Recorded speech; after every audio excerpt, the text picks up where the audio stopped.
Media बंधुओं, जब से यूपी में 9 विधानसभा की सीटों पर उपचुनाव घोषित हुए हैं और इस बार इन सभी विधानसभा की सीटों पर बीएसपी भी अकेले ये चुनाव लड़ रही है, तो तब से बीजेपी व सपा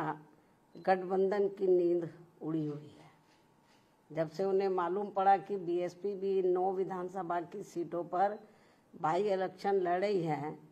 तो तब से बीजेपी व सपा गठबंधन की नींद उड़ी हुई है, क्योंकि बीएसपी ने यहाँ काफ़ी समय से एक आधी उपचुनाव को छोड़कर अधिकांश उपचुनाव नहीं लड़े हैं। तब से खासकर ये दोनों पार्टियां यानी कि बीजेपी व सपा तथा इनका गठबंधन अभी तक इन चुनावों में जो भी बाई इलेक्शन हो रहे थे, तो अभी तक इन चुनावों में अंदर अंदर आपस में मिल बांट कर ये चुनाव लड़ते रहे। लेकिन इस बार हो रहे उपचुनाव में जब बीएसपी में मैदान में डटी हुई है, तो अब इन दोनों पार्टियों व इनके गठबंधन की काफ़ी परेशानियां बढ़ गई हैं।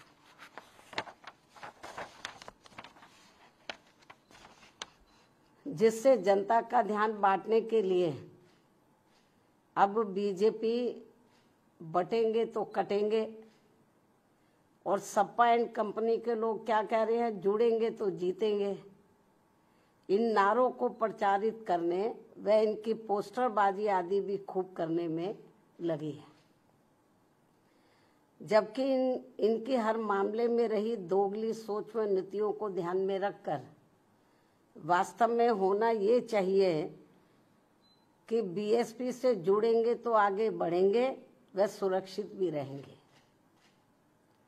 हालांकि प्रदेश में विकास व कानून व्यवस्था के मामले में बीएसपी की रही सरकार की तुलना में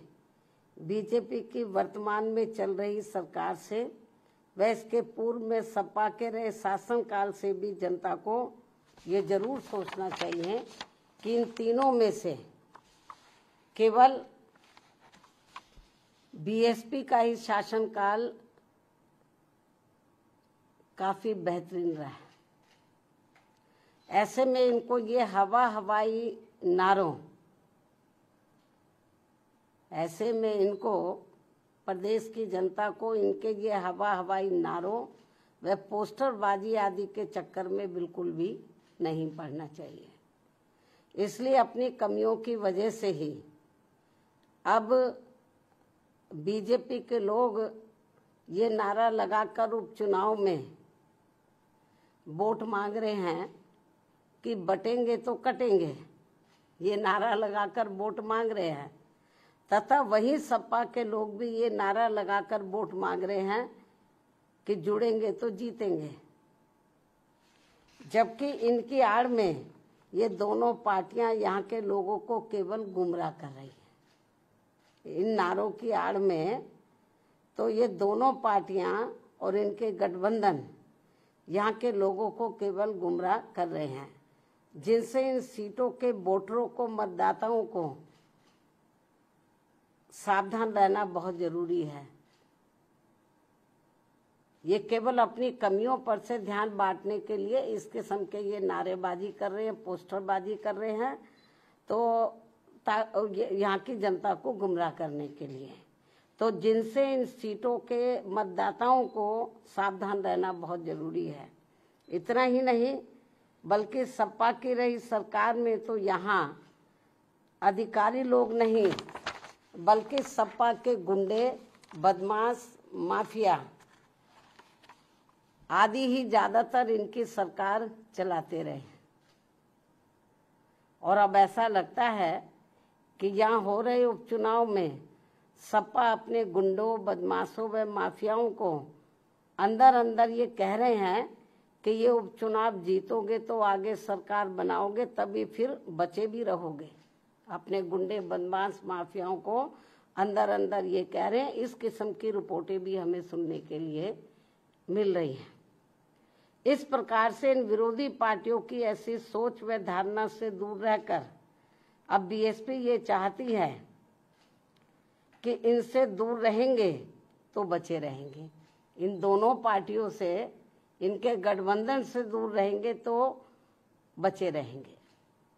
और अब समय आ गया है कि लोगों को खुद ही इन विरोधी पार्टियों के इस प्रकार के घिनौने, विषैले व संकीर्ण राजनीति के छलावों आदि से बचने के साथ ही इनके गुमराह करने वाले ऐसे नारों व पोस्टरबाजी आदि से भी जरूर बचना होगा और इसका जवाब इसी चुनाव में भी देना होगा। इसलिए यूपी में हो रहे विधानसभा चुनावों में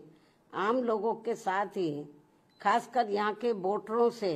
ये विशेष अपील है कि वे इन विरोधी पार्टियों के ऐसे किसी भी छलावे, बहकावे व भड़कावे आदि में ना पड़कर अपना व अपने परिवार के हित में तथा प्रदेश के भी हित में ऐसे सभी पार्टियों से दूर रहते हुए अपने वोट केवल बीएसपी उम्मीदवारों को ही दें, क्योंकि इसी में ही सबका हित निहित व सुरक्षित भी है। इसके अलावा आप लोगों को ये भी मालूम है, यूपी के उपचुनावों के साथ साथ तो इस समय देश में झारखंड व महाराष्ट्र प्रदेश में भी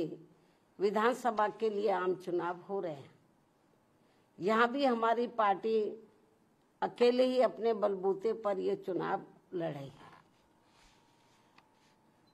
और यहाँ खास ध्यान देने की बात यह है कि इन दोनों राज्यों के चुनावों में, झारखंड व महाराष्ट्र, इन दोनों राज्यों के चुनावों में बीजेपी व कांग्रेस का बना गठबंधन पूर्व में पहले जिन राज्यों में चुनाव हुए, जैसे कर्नाटक है, हिमाचल है, इससे पहले हरियाणा है, जिन राज्यों में भी चुनाव हुए हैं, तो इन दोनों राज्यों के चुनावों में जो अब इस समय झारखंड और महाराष्ट्र में हो रहे हैं, इन दोनों राज्यों के चुनावों में बीजेपी व कांग्रेस का बना गठबंधन पूर्व में, इससे पहले जिन राज्यों में चुनाव हुए वहां पूर्व में जारी किए गए अपने अपने चुनावी घोषणा पत्रों को लागू करने को लेकर, जो उस समय इन्होंने लागू किया था और किस्म किस्म के प्रलोभन दिए थे अपने चुनावी घोषणा पत्र में, उसको ये लागू तो कर नहीं पा रहे हैं। बहुत बुरा हाल है, क्योंकि कर्नाटक में काफ़ी कुछ गवर्नमेंट की पोजीशन खराब हो रही है, हिमाचल में भी हो रही है। हिमाचल में तो हालत ये खराब है वहाँ पे इतनी ज़्यादा गवर्नमेंट की कि वहाँ के सरकारी कर्मचारियों को वो वेतन तक भी नहीं दे पा रहे हैं। लेकिन चुनाव में इन्होंने बड़ी बड़ी गारंटी दे दी चुनावी घोषणा पत्र में। तो कहना मैं ये चाहती हूँ कि यहाँ खास ध्यान देने की बात यह है कि इन दोनों राज्यों के चुनावों में, यानी कि झारखंड और महाराष्ट्र में जो इस समय चुनाव हो रहा है, इन दोनों राज्यों के चुनावों में बीजेपी व कांग्रेस का बना गठबंधन तो पूर्व में जारी किए गए, इससे पूर्व में जिन राज्यों में चुनाव हुए वहां जारी किए गए अपने अपने चुनावी घोषणा पत्रों को लागू करने को लेकर इस समय अभी नया चुनावी घोषणा पत्र जारी नहीं किया है। इससे पहले जिन राज्यों में चुनाव हुए वहां इन्होंने चुनावी घोषणा पत्र जो जारी किए, तो पूर्व में जारी किए गए अपने अपने चुनावी घोषणा पत्र को लागू करने को लेकर एक दूसरे पर काफी आरोप व प्रत्यारोप लगा रहे हैं। जबकि इस मामले में ये सभी पार्टियां एक ही थाली के चट्टे बट्टे हैं, जिनके बहकावे में इस बार यहाँ की जनता को कतई भी नहीं आना है। और अब तो इस मामले में कर्नाटक की कांग्रेसी सरकार के खुद ही इस पार्टी के राष्ट्रीय अध्यक्ष इस मामले की पोल भी खोल रहे हैं। और इस मामले में ऐसे सभी पार्टियों पर अब जनता को कतई भी विश्वास नहीं करना है। इतना ही नहीं, बल्कि पूरे देश में हर क्षेत्र में महिलाओं का उत्पीड़न होना अभी तक भी बंद नहीं हो पा रहा है। और इस मामले में अभी हाल ही में महाराष्ट्र में अरविंद सावंत द्वारा जिस प्रकार से वहां एक महिला के लिए अभद्र भाषा का इस्तेमाल किया गया है, उसे सरकार को हल्के में न लेकर, ये बहुत ही शर्मनाक है, अमानवीय है, निंदनीय है। जो उन्होंने अभद्र भाषा का इस्तेमाल किया है तो उसे सरकार को, वहाँ की सरकार को हल्के में न लेकर बल्कि अति गंभीरता से लेते हुए उसके विरुद्ध सख्त कानूनी कार्रवाई करनी चाहिए, जो ये बहुत जरूरी है। और ये ऐसा नहीं हुआ तो और लोगों के भी फिर मनोबल बढ़ जाएगा कि और भी बोलते जाओ और महिलाओं के बारे में, जो ये ठीक नहीं है। इन्हीं कुछ जरूरी बातों के साथ ही अब मैं अपनी पार्टी के लोगों से यूपी में 9 विधानसभा की सीटों पर हो रहे उपचुनाव के साथ साथ झारखंड व महाराष्ट्र स्टेट में भी विधानसभा के लिए हो रहे आम चुनाव में अपनी पार्टी के उम्मीदवारों को जिताने की भी पुरजोर अपील करती हूँ। धन्यवाद। जय भीम व जय भारत।